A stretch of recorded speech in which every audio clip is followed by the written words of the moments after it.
बीदर के शिवनगर में स्थित डिस्ट्रिक्ट कांग्रेस पार्टी कार्यालय में कांग्रेस नेताओं ने पूर्व मंत्री व लोकनायक भीमन्ना खंडरे को श्रद्धांजलि अर्पित की। इस अवसर पर डिस्ट्रिक्ट कांग्रेस अध्यक्ष व बूढ़ा चेयरमैन बसवराज जापशेट्टी के अलावा 5 गारंटी के जिला अध्यक्ष अमृतराव चिमकोडे, नरसिंह राव सूर्यवंशी, डिसूजा, संजय जागीरदार, पूजा जॉर्ज, इरशाद पहलवान, शिव कुमार स्वामी, महिला कांग्रेस कार्यकर्ता और अन्य कांग्रेस नेता व कार्यकर्ता उपस्थित रहे। इस अवसर पर डिस्ट्रिक्ट कांग्रेस अध्यक्ष व बूढ़ा चेयरमैन बसवराज जापशेट्टी ने संबोधित किया और भीमन्ना खंडरे के कार्यों को याद कर खूब प्रशंसा की। केपी न्यूज के कैमरामैन महेश डिगे का कवरेज।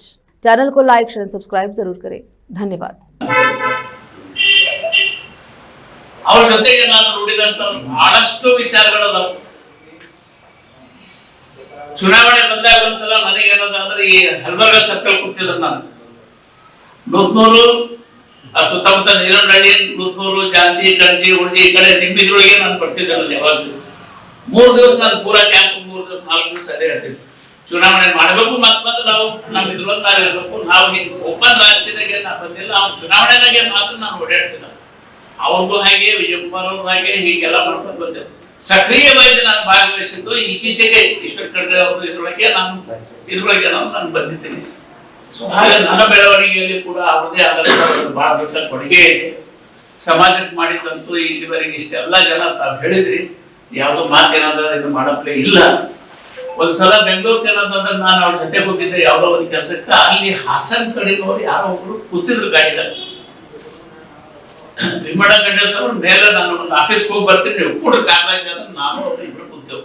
ಯಾರು ಇನ್ನೊಬ್ಬ ಹಾಸನದವಿದ್ದ. ಅವ ನಾನು ಏನಂತ, ಏನ್ರಿ ನೀವೆಲ್ಲ ಎಂತ ಪುಣ್ಯವಂತಿರ್ರಿ ಅಂತ. ಯಾಕ್ರಿ ಏನ್ ಹೆಂಗ ಭೀಮಣ್ಣ ಖಂಡ್ರೆ ಅಂತ ನಿಮ್ಮ ಬೀದರ್ ಜಿಲ್ಲೆದಾಗ ಹುಟ್ಟಾರ್ರಿ, ನಮ್ಮ ಇದ್ರೊಳಗ ಜಿಲ್ಲೆದಾಗ ಯಾಕೆ ಹುಟ್ಟಿಲ್ಲ ಅಂತ ನಾವು ಇದು ಮಾಡ್ತೀವ್ರಿ ಅಂತಂದು ಅವ್ ಮಾತಾಡಪ್ಪರಿ ಹೇಳೋದು ಮನೆಯಲ್ಲಿ ಕೂದಲಿದ್ರು.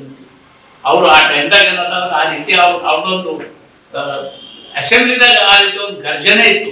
ಯಾವ ಮಾತಿಗೂ ಅಂತ ಹಿಂಸರಿತಿಲ್ಲ ಅನ್ನೋ ಮಾತಿಗೆ. ಅವನ ಹೇಳಿದ ಮಾತು ನನಗೆ ಬಹಳ ಯಾವತ್ತೂ ನೆನಪು ಬರ್ತದೆ. ನನಗೆ ಆ ಮನುಷ್ಯ ಮಾತಾಡಿತ್ತು, ನಿಮ್ ಭಾಗದಾಗ ಏನಂತಂದ್ರೆ ಅವ್ರು ಹುಟ್ಟ್ಯಾರ, ನಿಮ್ ಭಾಗಕ್ಕೆ ಗೊತ್ತಿರ್ತ ಬಹಳ ದೊಡ್ಡ ಕೊಡುಗೆ ಅದರಿ, ಅಂಥವ್ರು ನಮ್ಮ ಭಾಗಕ್ಕೆ ಬರ್ಬೇಕಾಗಿದ್ರಿ, ನಾವು ದೇವರಲ್ಲಿ ಪ್ರಾರ್ಥನೆ ಮಾಡ್ತಿದ್ರಿ ಅಂತ ಆ ಮನುಷ್ಯ ಅಂದ. ಅವಾಗ ಬೇರೆಯವ್ರಿಂದ ನಮ್ಮವ್ರ ಬಗ್ಗೆ ನಾವು ಅಭಿಮಾನದ ಮಾತುಗಳು ಕೇಳಿದಾಗ ನಮ್ಗ ಹೌದಲ್ಲ, ಎಷ್ಟು ಇರೋದಲ್ಲಪ್ಪ, ಎಷ್ಟು ವಜನ್ ಅದ, ಎಷ್ಟು ಇಂಪಾರ್ಟೆನ್ಸ್ ಅದಲ್ಲ ಅನ್ನೋದು ನಮ್ಗೆ ಅವಾಗ ಅರ್ಥ ಆಗ್ತದೆ. ಯಾಕಂದ್ರೆ ನಮ್ಮವ್ರ ಬಗ್ಗೆ ನಮಗ ಅಷ್ಟು ಇದು ಇರಂಗಿಲ್ಲ. ನಾವು ದಿನ ನೋಡ್ತೀವಿ, ದಿನ ಕೊಡ್ತೀವಿ, ದಿನ ಹೇಳ್ತೀವಲ್ಲ. ಬೇರೆಯವ್ರಿಂದ ಇವ್ರ ಬಗ್ಗೆ ಏನಂದ್ರೆ ಕೀರ್ತಿ ತರಂತ ಮಾತುಗಳು ಕೇಳಿದಿವಿ ಅಂತಂದ್ರೆ ಅವಾಗ ನಮಗೂ ಕೂಡ ವಾ ಏನ್ರಿ ಹಿಂಗ ಅಂತ ಹೇಳಿದ್ರು. ಅಂತ ಕೆಲಸಗಳು ಬಹಳಷ್ಟು ಅವ್ರು ಮಾಡಿದಾರೆ. ದೇಶದಾಗ ಅವ್ರ ಹೆಸರು ಮೆರೆಯುವಂತ ಕೆಲಸ ಮಾಡಿ ಹೋಗಿದ್ದಾರೆ. ಇವತ್ತು ಇಲ್ಲಿವರೆಗೆ ಹೇಳೋದಿಲ್ಲ ತಾವು. ಕಾರಂಜಾ ಡ್ಯಾಮ್ ಬಗ್ಗೆ ಆಗಲಿ, BSS ಶುಗರ್ ಫ್ಯಾಕ್ಟರಿ ಬಗ್ಗೆ ಆಗಲಿ, ಬೀಜದ ಇದ್ರ ಬಗ್ಗೆ ಆಗಲಿ, ಆಮೇಲೆ ಮುಂದೆ ಬರೋದು ಇದ್ರದ್ದು ನಿಮ್ದು ಈ ಫ್ಯಾಮಿಲಿ ಪ್ಲಾನಿಂಗ್ ಇದ್ರ ಬಗ್ಗೆ ಆಗಲಿ, ಎಲ್ಲ ರೆಕಾರ್ಡ್, ವರ್ಲ್ಡ್ ರೆಕಾರ್ಡ್. ಯಾಕಂತ ಗಿನ್ನಿಸ್ ಬುಕ್ದಾಗ ಅಂತ ಬರೆಯಂತ ಕೆಲಸ ಆಗಿತ್ತು. ಅದು ಆ ಲೆವೆಲ್ ಕೆಲಸ.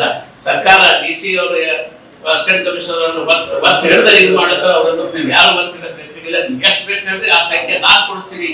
ಪ್ರೀತಿಲಿಂದ ಅವ್ರ ಜೊತೆಗೆ ಏನಾದ್ರು ನಾನು ಮಾತಾಡಿ ಸಮಾಲೋಚನೆ ಮಾಡಿ ಕೊಡಿಸ್ತೀನಿ ಅಂತ ಹೇಳಿ ಅಂತ ಜನರಿಗೆ ಏನಂದ್ರೆ ಆ ರೀತಿ ಒಂದು ನಾಲೆಜ್, ಇನ್ಫಾರ್ಮೇಶನ್ ಏನಂದ್ರೆ ಕೊಟ್ಟೇನಂದ್ರೆ ಇದು ಮುಂದೆ ಫ್ಯೂಚರ್ ದೇಶ ಸಲುವಾಗಿ ನೆಸರಿ ಅದ ಮಾಡಬೇಕು, ಒಳ್ಳೇದಿದೆ ಅಂತ ತಿಳ್ಕೊಂಡು ಒಂದು ತಿಳುವಳಿಕೆ ಕೊಟ್ಟಿರೋದಂದ್ರೆ ಅವರಿಗೆ ಮನವೊಲಿಸಿ ಸರ್ಕಾರಕ್ಕೆ ಸಹಾಯ ಮಾಡೋದು. ಸರ್ಕಾರದ ಯಾವುದೇ ಒಂದು ಇದಕ್ಕೆ ಪ್ರೋಗ್ರಾಮ್ಗಳು ಕೊಟ್ಟಿದಂತಂದ್ರೆ ಈಗ ಬೀಜದ ಇದ್ರ ಬಗ್ಗೆನೂ ಹಾಗೆ ಬೀಜದ ಬಹಳ ಕಷ್ಟ ಇತ್ತು.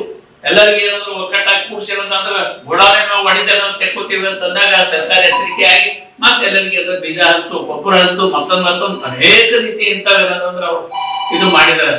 ಅದು ಅಸೆಂಬ್ಲಿದಾಗ ಅಂತೂ ತಮ್ಗೆ ಗೊತ್ತೇ ಅದ. ಸ್ವಲ್ಪ ಲೇಟ್ ಆಯ್ತು, ಏನೋ ಇದು ಆಗಲ್ಲ ಹೊರ ಹೆಸರು ಬಿಡಿಸ್ಬೇಕು ಕೂತ್ರು ಸಣ್ಣ ಮಾತಲ್ಲ. ಆ ಧೈರ್ಯ ನೋಡ್ರಿ, ಅದು ನಾವು ವಿಚಾರ ಮಾಡಿದೇವೆ ಅಂದ್ರೆ ಹೆಂಗ ಅನಿಸ್ತದ ಏನಿಲ್ಲ. ಅದೇನು ಡಿಸಿಪ್ಲಿನ್ ಮಾತಿಲ್ಲ. ಅದು ಒಂದು ಸಿಸ್ಟಮ್ಯಾಟಿಕ್ ಒಂದು ಇದು ಇರಬೇಕು ಅಂತ ಮಾತಿನ ಕಡೆಯಿಂದ ಅಂತ ಅವ್ರು ಆ ಸ್ಟೆಪ್ ತಗೊಂಡ್ರು. ಮಾತಿಗೆ ಒಪ್ಪಿಗೆ ಅಂತ ಹೇಳ್ತಾರೆ. ಹೀಗಾಗಿ ಆಮೇಲೆ ನರಸಿಂಹರಾವ್ ಸುರೇಶ ಸಾಹೇಬ್ರಂತೂ ಇಷ್ಟು ಒಂದು ಮಾತು ಹೆಂಗ್ ಹೇಳಿದ್ರು ಅಂದ್ರೆ, ಯಾವತ್ತು ಯಾವ್ದು ಯಾರಿಗಾರು ನಾವು ಮೇಲೆ ಮುಗಿಸ್ಬೇಕು ಅಂತಂದ್ರ ನಾವು ನಮ್ಮ ಕೈ ಮೇಲೆ. ನೀನ್ ಒಂದು ಎಕ್ಸಾಂಪಲ್ ಬಂದ್ರಿ ಇದ್ರೊಳಗ ಒಂದು ಮೆಸೇಜ್ ತಗೊಳ್ದ, ये मोबाइल को उठाना है तो हमारे को हाथ ऐसा ऊपर करना पड़ता है। हाथ जब ऊपर करते हैं तो ऑटोमेटिक मोबाइल ऊपर जाता है ना। जब अगर हम नीचे अगर करना है तो हमारा हाथ भी नीचे होता है।